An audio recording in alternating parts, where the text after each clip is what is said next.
안녕하세요. 김동섭입니다. 3월 19일 아침 시황하도록 하겠습니다. 오늘 새벽에 끝난 미국 시장은 다들 아시겠지만 다우는 0.46% 하락, 나스닥은 3% 하락하는 모습으로 끝났습니다. 어저께 FOMC 회의가 있었죠. 그 FOMC 회의가 사실은 몇 년 내에 가장 관심을 받는 회의였는데요. 그 회의의 가장 포인트는 금리에 대한 대처 부분이었죠. 아시겠지만 바이든 새 정부가 1조 9천억 불의 경기부양책을 하면서 국채 발행을 해야 되는 상황이 발생했고, 물론 국채는 이전에도 계속 발행을 하는 게 누적돼 있습니다. 그러면서 국채 금리가 변화가 생겼죠. 그래서 시장 투자자들은 연준이 점도표를 약간 변화를 주지 않겠냐, 이런 생각을 했죠. 또 국채금리에 대한 대응책도 일부 나올 줄 알았죠. 근데 실제로는 나온 건 없죠. 나온 건 없습니다. 그러나 중요한 것은 뭐냐면 연준이 금리를 2023년까지 올리지 않겠다라는 완화적인 제스처가 시장에 있었고, 그러면서 이제 주가가 상승을 했어요. 근데 주가 상승이 크지 않았다. 그래서 제가 아마 아침 방송에서 국채 금리가 오르고 있는 상황 속에서 연준이 금리를 2023년까지 올리지 않겠다고 했는데도 불구하고 다우하고 나스닥이 크게 오르지 않았네요 라는 표현을 아마 제가 썼던 걸로 기억합니다.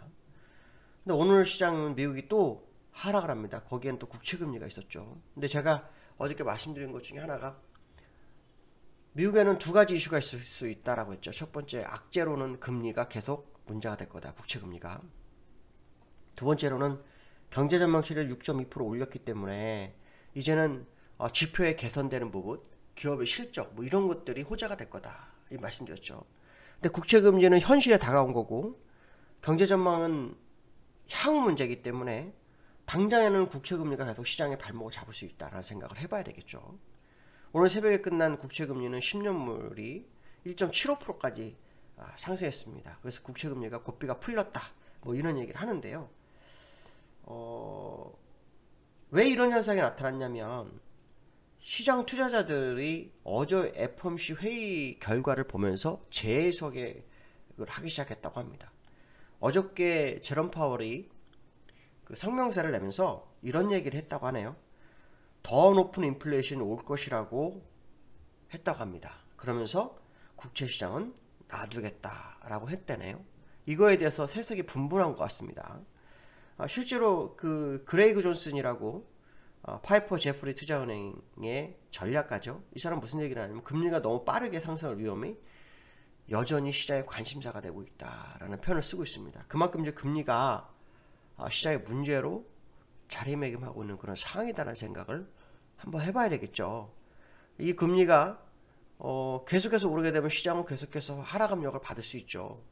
금리가 오르니까 사실은 다우는 오르고 나스닥은 많이 빠졌잖아요. 근데 오늘은 금리가 오르고 나스닥은 당연히 더 많이 빠졌고 다우도 빠지는, 결국 일시적으로는 금리 상승이 다우에 영향을 미쳤지만 계속된 상승에는 다우에도 악재로 작용할 수밖에 없다는 것을 나타내고 있는 것이 아니냐라는 생각을 해봐야 되겠죠. 결국 국채 금리가 시장의 발목을 잡을지 않을지를 계속 확인해야 될 것 같습니다. 특히 과거 데이터인데요. 작년에 코로나가 터지기 전에 국채 금리가 시장의 화두였어요. 제가 머니투데이에서 계속 시황을 하는 그 상황이었는데, 지금도 생각납니다. 그때도 국채 금리가 1.7을 정도까지 갔던 걸로. 그런데 바로 코로나가 터지면서 코로나라는 그 악재 이슈에 국채 금리가 숨어버렸어요. 그러면서 주가는 급락을 했고, 그러면서 돈을 제로 금리로 가면서 돈을 더 풀어버렸습니다. 제가 그래서 이 부분에 대해서 나중에 문제가 될 거다 얘기를 했어요. 지금 금리가 일부 있었으면 이렇게 문제가 없었을 수 있죠. 근데 금리가 제로가 버렸어요. 잠깐 사이에 다시. 그러니까 이게 이제 결국 연준이 악수를 둔 거죠. 악수를 둔 거다. 그렇다면 지금 상황은 국채금리 오를 때 이걸 또 숨기기 위한 또 다른 악재가 터질 건가? 에 대한 생각도 한번 해볼 수 있죠. 그렇지 않을까요? 특히 요즘 변종 바이러스 얘기가 또 나오기 시작합니다. 우리나라에서도 벌써 300명이 감염이 됐다고 하는데, 어쨌든 중요한 것은 뭐냐면 이 국채금리가 계속 화두가 될 건지 이걸 또 덮는 또 다른 악재가 나올 건지 이것도 한번 확인해 볼 필요성이 있는 시장이 아닌가 이렇게 봐야 될 것 같고요. 기술적으로 미국 시장을 좀 보죠. 어저께 0.6% 상승하다가요. 국채금리 오르기가 그냥 밀렸어요. 요거 다 국채금리 오를 때 오른 거 아시죠? 요거는 경기부양책, 요거는 국채 오르니까 나스닥 하락하는 데에 대해서 다우가 상대적 수혜를 보는. 근데 오늘은 다우도 밀리는 상황이 됐죠. 그래서 월봉으로 가보면 다시 요 윗선, 제가 지난번 이거 기억하신지 모르겠어요. 3880이 요 추세선인데 그게 돌파가 되면 맥스로 갈 수 있는 공간에 4000 정도 있다고 얘기했습니다. 혹시 기억하시죠? 그래서 지금 벌써 2000포인트 올랐으니까 2000포인트 더 남았나? 라는 얘기를 했는데 어떤 분들은 좀 뭔가 좀 잘못 알고 계신 것 같아요. 제가 4000포인트 더 간다는 얘기를 한 적은 없습니다. 가능성을 열어둔 거죠. 그 가능성에 대한 부분이 그 정도가 더 남았다라는 얘기. 그건 이제 추세선적인 부분이에요. 그러니까 결론적으로 저는 월봉이 되게 중요하다고 말씀드렸고, 그 월봉이 4000포인트까지 갔다가 와서 윗꼬리가 맞을 수도 있는 거고 2000포인트 갔다가 윗꼬리 맞을 수도 있다 이거죠. 그래서 이번 달 말일까지 월봉이 어떻게 되는지 확인해야 됩니다. 왜냐? 아직도 2주가 남았습니다. 이 2주를 무시하면 안 됩니다. 지난번에 이틀 만에 제자리 갔다라는 거 그것도 한번 생각하셔야 될 것 같고요.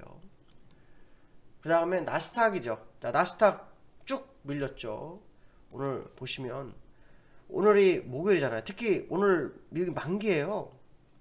만기 날, 그러니까 원래는 내일 시초가를 결정하지만 오늘 종가가 내일 시초가니까 거의 이렇게 결정이 납니다. 근데 3일 동안 오른 거 한 방에 밀어버리면서 지금 나스닥이요 20일선 떨어지고 있잖아요.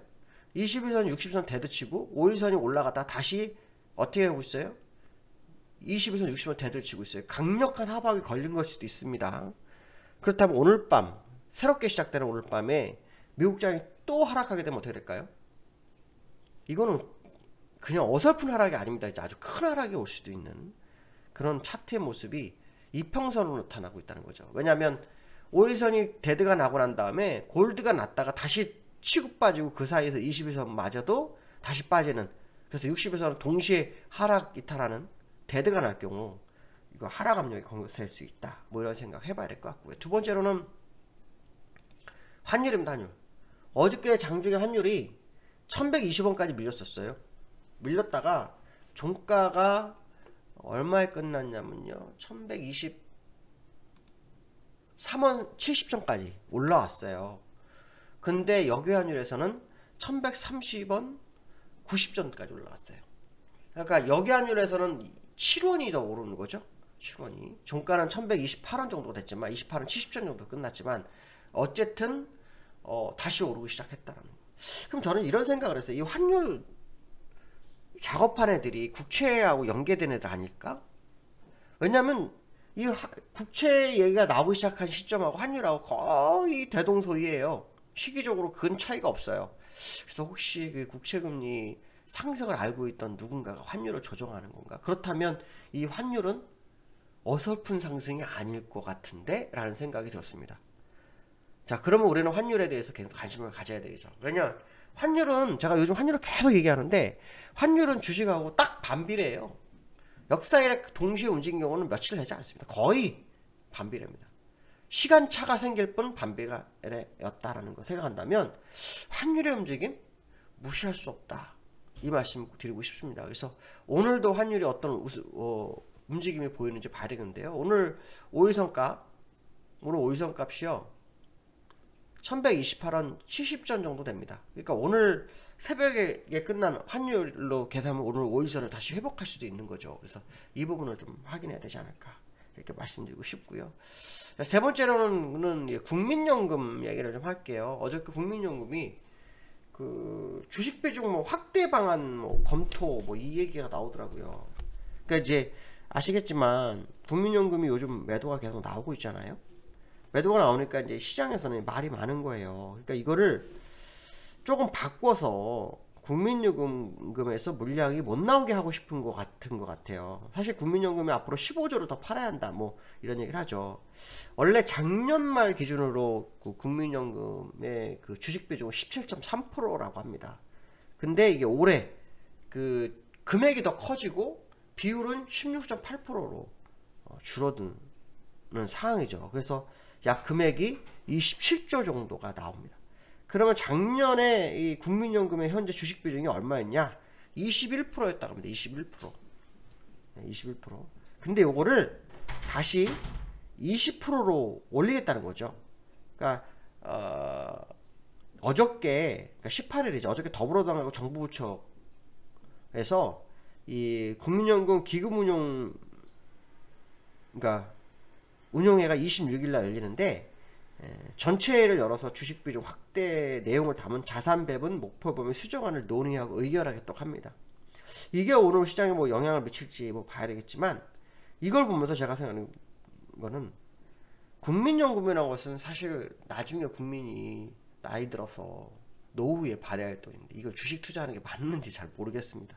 솔직히 저는 잘 모르겠습니다. 어쨌든 시장을 방어하고자 하는 의지, 뭐 이렇게 해석 정도로 좀 생각해야 되지 않을까 생각합니다. 그러나 분명한 것은 뭐냐면, 엊그제까지만 해도 52일 거래 동안 국민연금 매도하다가 이틀 사니까 뭐 환호를 했죠. 근데 또 이틀 만에 거의 4천억, 4,600억을 팔았어요. 그러니까 국민연금이 사실은 이 주식시장에 다시 돌아온다? 의미가 상당히 있는 것은 사실일 거다라는 생각 해봐야 될 것 같습니다. 자, 그러나 이것이 지금 당장 결정될 문제가 아니고요. 이게 예민한 부분입니다. 물론 뭐 계속해서 개인들은 요구할 수 있는 부분이긴 한데 쉽지 않을 거다라는 생각도 한번 해봐야 될 것 같습니다. 어쨌든 그 결론이 나올 때까지는 뭐 연금은 계속 지불을 줄여야 되는 상황인 것은 사실이다. 이렇게 생각해야 될 것 같습니다. 오늘 벌써 금요일입니다. 오늘도 즐거운 하루 되시고 기쁜 하루 되시기 바라겠습니다. 네, 감사합니다.